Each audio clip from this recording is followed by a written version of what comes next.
কবরের মধ্যে মানুষকে যখন রাখা হয় এই সংক্রান্ত কয়েকটা হাদিস আমরা শুনি। আনাস ইবনে মালিক রাদিয়াল্লাহু তাআলা বর্ণনা করেন, এই হাদিসটি বুখারী এবং মুসলিম শরীফের মধ্যে আছে। قال النبي صلى الله عليه وسلم إن العبد إذا وضع في قبره وتولى عنه أصحابه إنه ليسمع قرانع عليهم। বান্দাকে মাইয়াতকে যখন কবরে রাখা হয়, লোকেরা তো দাফন কাফন করে চলে আসে। দাফন কাফন শেষ করে লোকেরা যখন যার যার গন্তব্য যখন চলে যায়, তখন মাইয়াত এদের মানুষের চলে যাওয়া, তার স্যান্ডেলের আওয়াজ, তার জুতার যে আওয়াজ, এটা মাইয়াত শুনতে পায়। যদিও মাইয়াত আপনাকে আমাকে যে ডাক দিবে সে ক্ষমতা নাই, যেহেতু এটা মানে গায়েব, ওনারা দুনিয়া থেকে এখন আখেরাতে কবরে বারজাখে।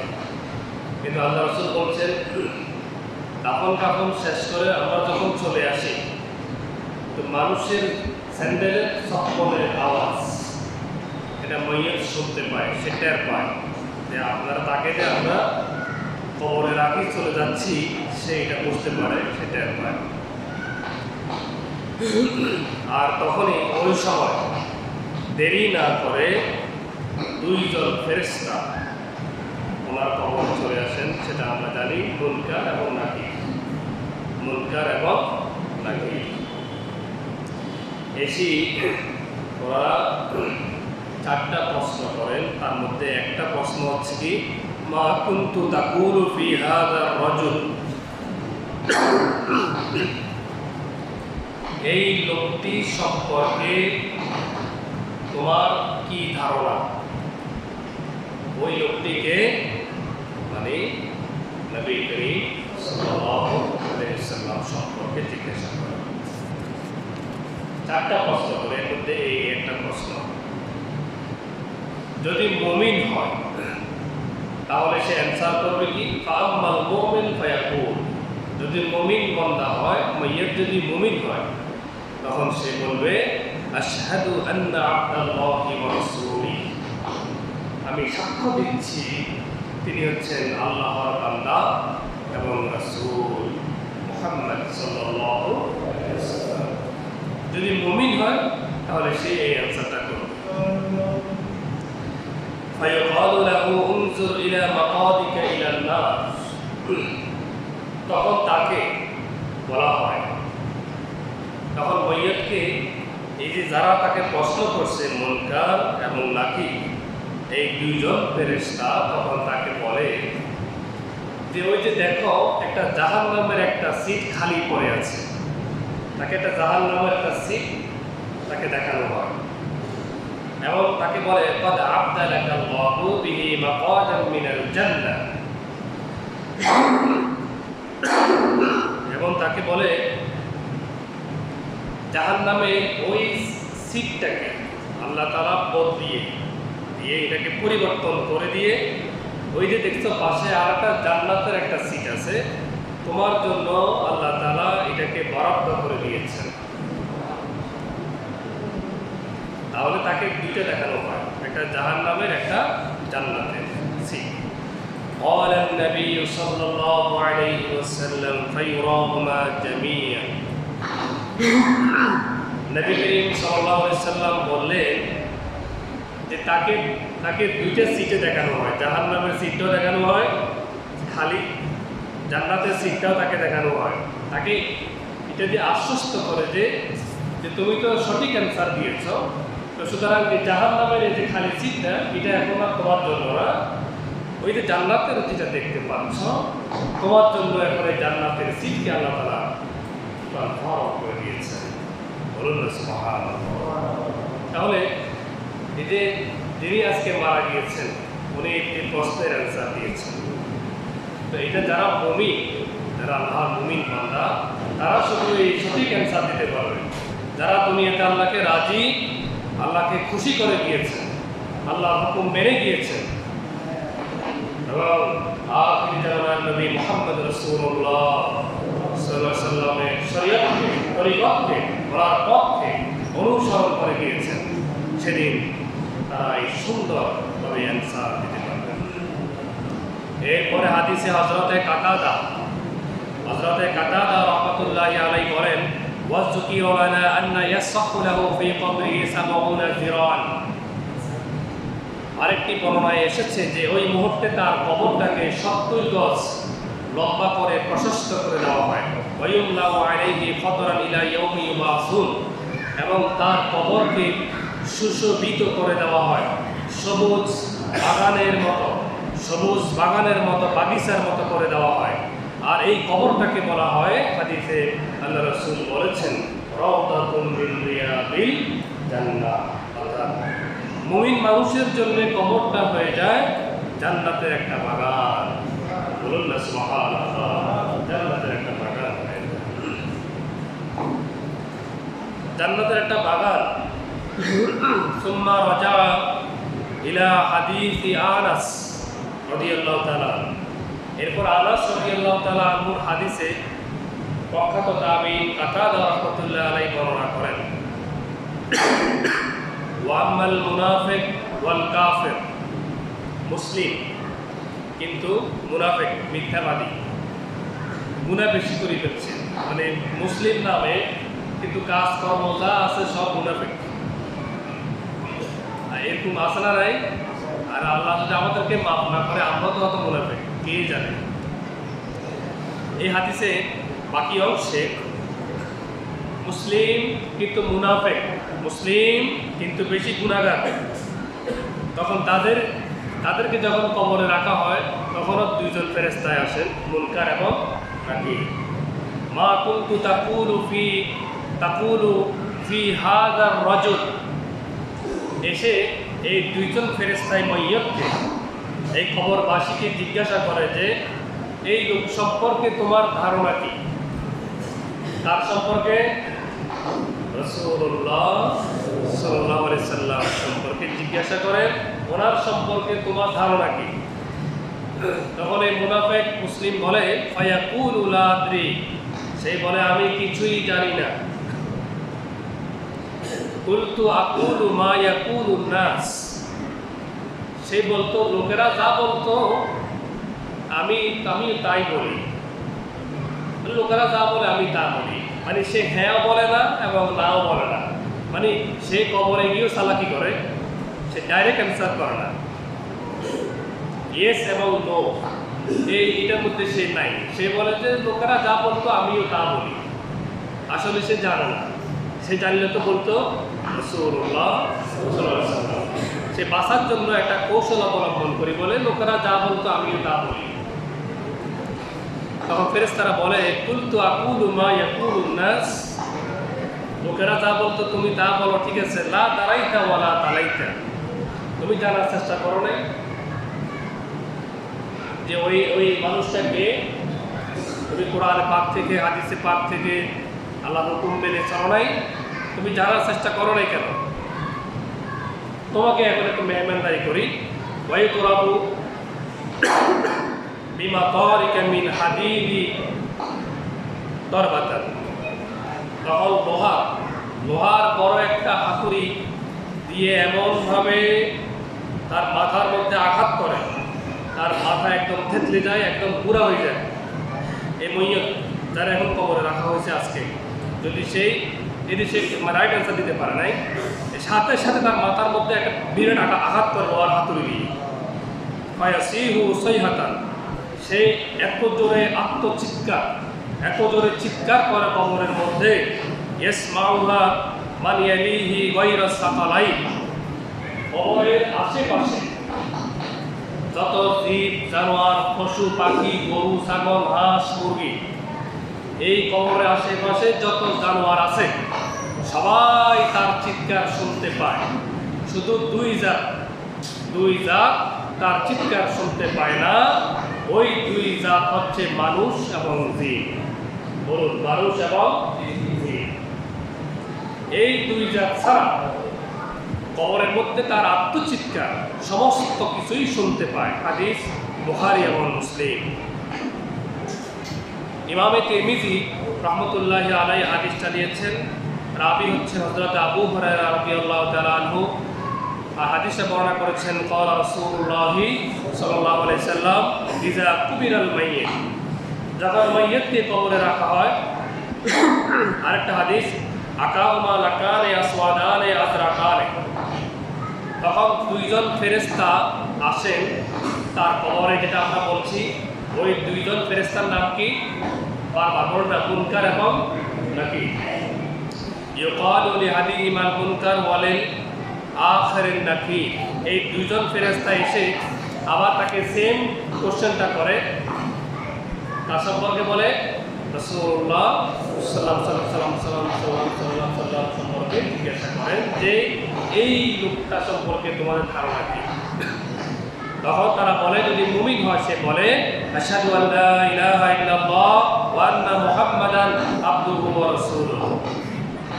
সে এই কথা পরিষ্কারভাবে ঘোষণা দেয়।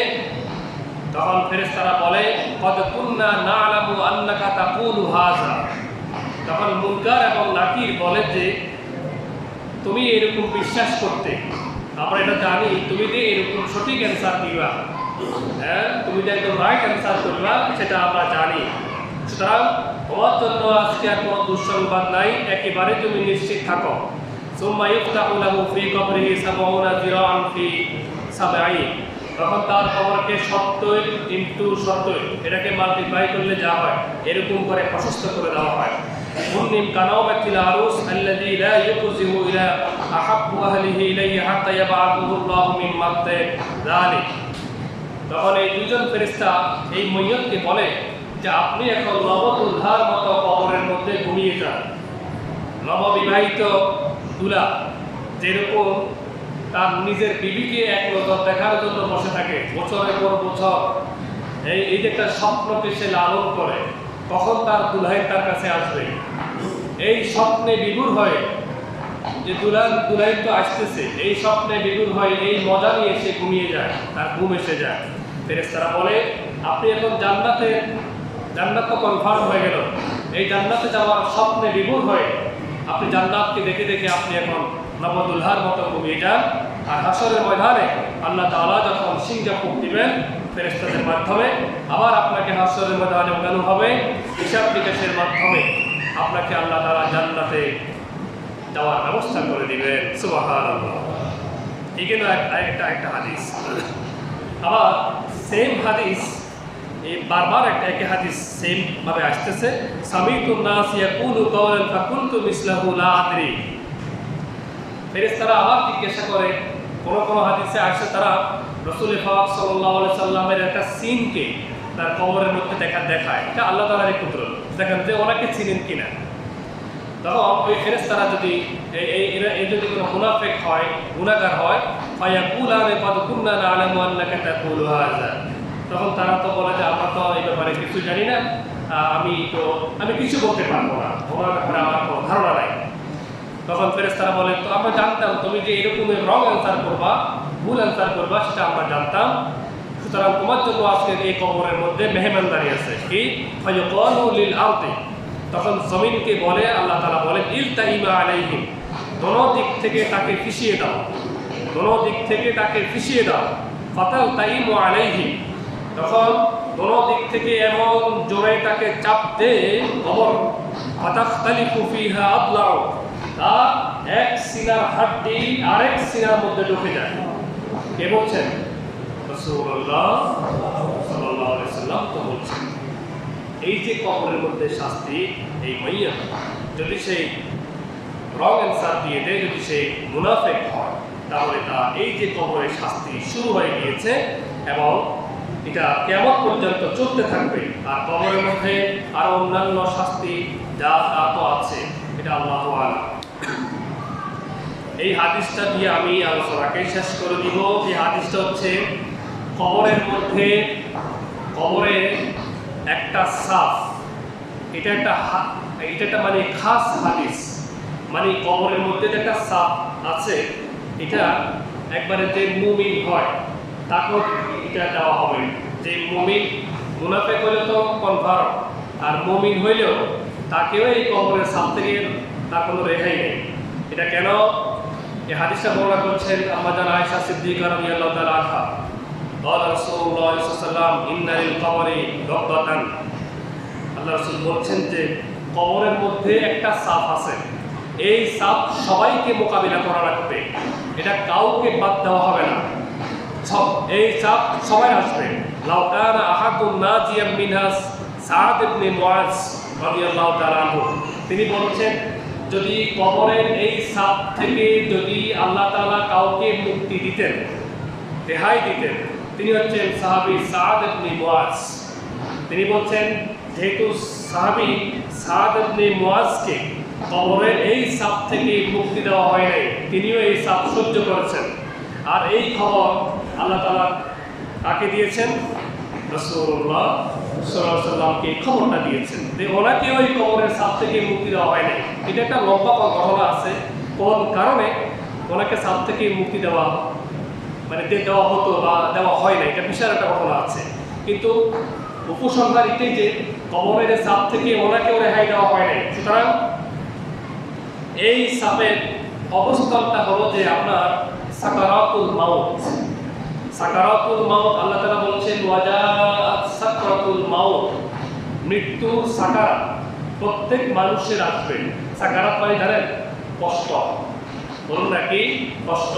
এই যে মৃত্যুর একটা কষ্ট, আমরা যখন মুমিন বান্দার যখন রূহ কবজ হয়, আমরা এই হাদিসটা শুনছিলাম যে মুমিন বান্দার রূহটা একদম আস্তে করে বেরিয়ে আসে, কিন্তু এর পরেও কি কষ্ট আছে। এটাকে কেন মানে মুমিন বান্দার রূহটাকে বেরিয়ে আসলে কষ্ট হয়, এটাকে কেন কষ্ট হয় বলা হয় না? এই জন্য যে একজন মুনাফিক মানুষের রূহ যখন বেরিয়ে যায় তার যে বিশাল কষ্ট হয়, তার যে ভয়ঙ্কর কষ্ট হয়, তার তুলনায় মুমিন বান্দার রূহ যখন বেরিয়ে আসে ওটা কিছুই না।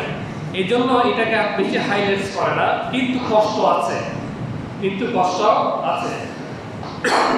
আপনারা জানেন যখন নবী করিম সাল্লাল্লাহু আলাইহি ওয়াসাল্লামের যখন সাকারাত চলছিল, তখন তিনি একদমই ঘামিয়ে গেছেন, ওনার ঘাম স্পষ্ট মানে চেহারার মধ্যে এইটা ফুটে উঠছিল। উনি আম্মাজান আয়েশাকে বলছেন যে তুমি আমাকে 3 কুল করে ফু দিয়ে দাও, 3 কুল করে আমাকে ফু দাও এবং ঠান্ডা পানি নিয়ে আসো।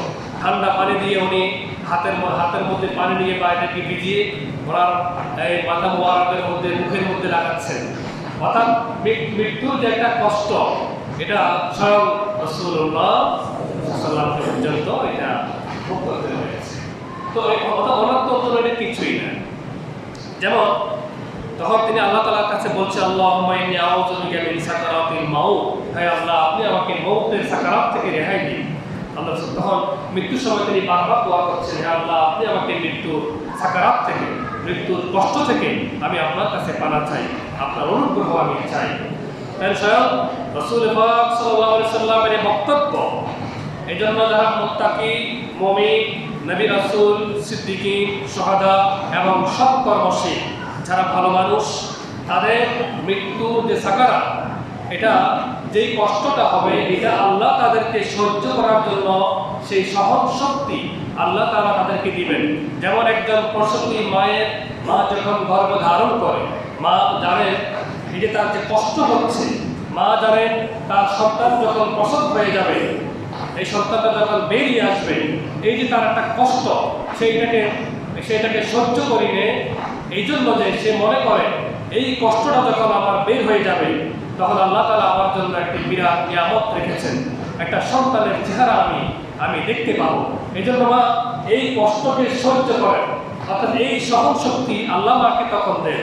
আর একজন মুমিন যখন তার সাকারাত যখন শুরু হবে, তখন ওই মুমিন সে ভাববে একটু কষ্টকে আমি সহ্য করে নিই, এরপরে তো আল্লাহ আমাকে জান্নাত দান করবেন। সুবহানাল্লাহ, মানে আল্লাহ তাকে কষ্ট আছে, এটাকে তাকে আল্লাহ সে সহন শক্তি দিবেন। ঠিক কবরের মধ্যে যখন রাখা হবে, মুমিন হোক যাই হোক, সেখানেও একটা সাপ আছে, সেই সহন শক্তি আল্লাহ দিবেন। কিন্তু এই মুমিন হওয়ার পরেও মৃত্যুর কষ্ট আল্লাহ কেন রেখেছেন? মুমিন হওয়ার পরেও কবরের মধ্যে একটা সাপ আল্লাহ তাআলা কেন রেখেছেন?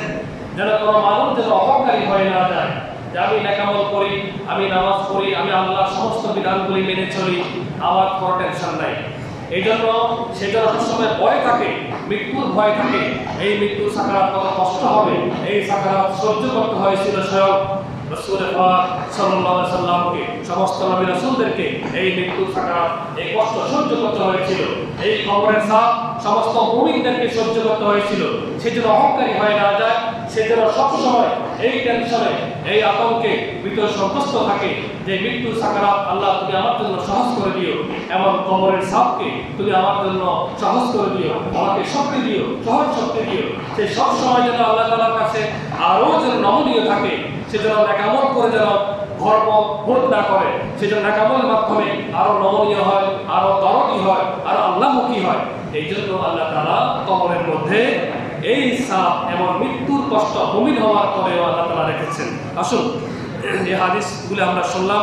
আল্লাহ তাআলা আমাদের সবাইকে মৃত্যুর সাকারাত থেকে আল্লাহ তাআলার কাছে ফানা চাওয়া এবং কবরে যে শাস্তি সেখান থেকে ফানা চাওয়ার জন্য এবং প্রস্তুতি নেওয়ার জন্য আল্লাহ আমাদেরকে তৌফিক দান করুন, বলুন আমিন। যারা আজকে যিনি ইন্তেকাল করেছেন তাকেও মুনকার এবং নাকির, তাকেও 3টা প্রশ্ন করা হয়েছে। এই 3টা প্রশ্ন যদি সে সঠিক উত্তর না দেয় তাহলে তার কবর হয়ে যাবে এখন জাহান্নামের একটা টুকরা। আপনি যেই লেভেল থেকে আসেন, যে অঙ্গন থেকে আপনি আসেন, যেই পরিবার থেকে আপনি আসেন না কেন, আপনার অবস্থান যাই হোক না কেন, আপনাকে যখন কবরস্থ করা হবে, যখন কবরে রাখা হবে, আপনাকে আমাকে ইমাম বলেন, খতিব বলেন, মাওলানা বলেন, হাজি বলেন, নেতা বলেন, যাই বলেন, সমাজের একজন নেইমাল পিপক্স, একজন দুর্বল অসহায় বা একজন উচ্চবিত্ত যাকে আল্লাহ তাআলা অনেক নিয়ামত দিয়েছেন তার কথা বলুন, যাই বলুন না কেন, যদি তাকে কবরস্থ করা হয় তাকে 3টা প্রশ্ন করা হবে, আপনার রবকে, আপনার দিনকে এবং আপনার নবীকে। এই প্রশ্নগুলি যদি অ্যান্সার যদি সে দিতে না পারে, সঠিক অ্যান্সার যদি সে দিতে না পারে, তাহলে সে ব্যর্থ হয়ে গেল, চিরদিনের জন্য ব্যর্থ হয়ে গেল, চিরকালের জন্য ব্যর্থ হয়ে গেল এবং অনন্তকালের অসুখী হয়ে গেল। আসুন দলমত নির্বিশেষে আমরা এই ঘরে, আল্লাহর ঘরে আল্লাহ আমাদেরকে আসার তৌফিক দিয়েছেন। আমরা চমৎকার একটি খুতবা শুনেছি। আমরা নিজেদেরকে এই 3টা প্রশ্নের যেন সঠিক উত্তর দিতে পারি, এখনো সময় আছে। আমরা আল্লাহ তাআলার বিধানকে মেনে চলার চেষ্টা করব তো ইনশাআল্লাহ, বলুন না ইনশাআল্লাহ। আল্লাহ সবাইকে তৌফিক দান করুন, বলুন আমিন। আমার আলাইনা ইল্লাল বালাগ।